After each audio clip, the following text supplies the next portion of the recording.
My name is Kelly Brooks, and I am a foster parent here in Oconee County. I'm also the foster care director of a foster care ministry with Chosen for Life Ministries. I'm Joel Shimpo. And I'm Jennifer Shimpo, and we are parents of 5 children. We're adoptive and foster parents for Oconee County. I am Bindi Averett, and I work with Bethany Christian Services. As the supervisor for the office out here, it's very important to me that my families feel the support and know that they have someone they can reach out to, and if they can't get their caseworker, they can call me. So I think we've had several families transfer to us from other agencies even, and DFACS, and that's the biggest thing they have all said is that they feel supported and they know that they can reach someone.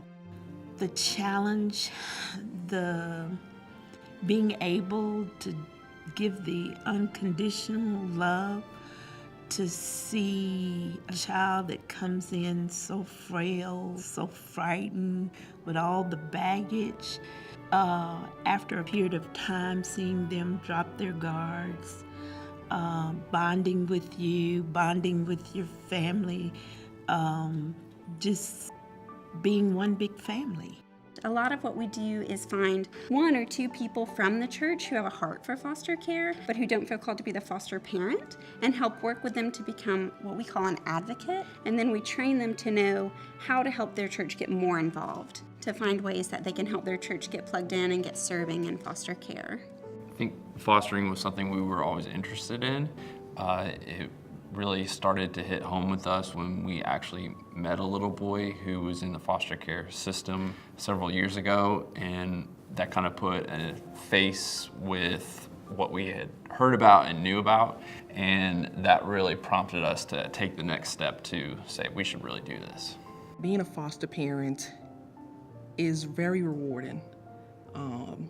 There are challenges. I mean, these children are in foster care, so they should expect that there are going to be some challenges.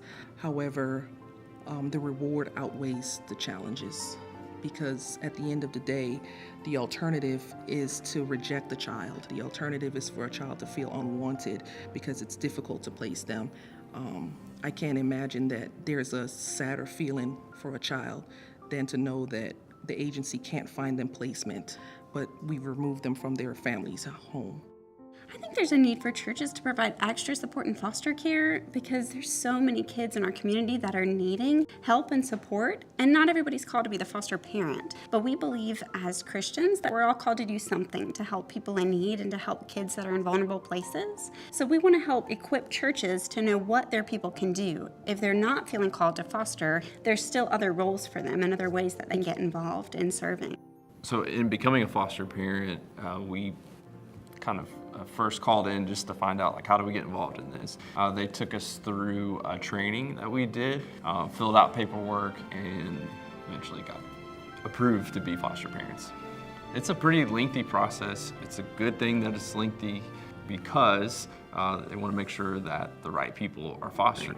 But it's not impossible. It's very doable, and it just takes some time and effort and belief that you can do this. One of the benefits I've seen from the Home in 5 collaboration is honestly relationships, and building relationships with other private agencies and taking the competition out of it. It can be a competitive field, and I have to stop myself from feeling that competition, and so I think bringing us all together to the same table, it's really shown that it's about the kids and about the work, and it's not about the competition. It's about who can serve the family the best and who can meet the needs of the children in their home the best. I feel encouraged that we're headed in a great direction. I feel like between the efforts of Home in 5, between the efforts that we've done in faith-based communities, between the efforts of some other CPAs, I think lots of people are working together in a way that's really encouraging.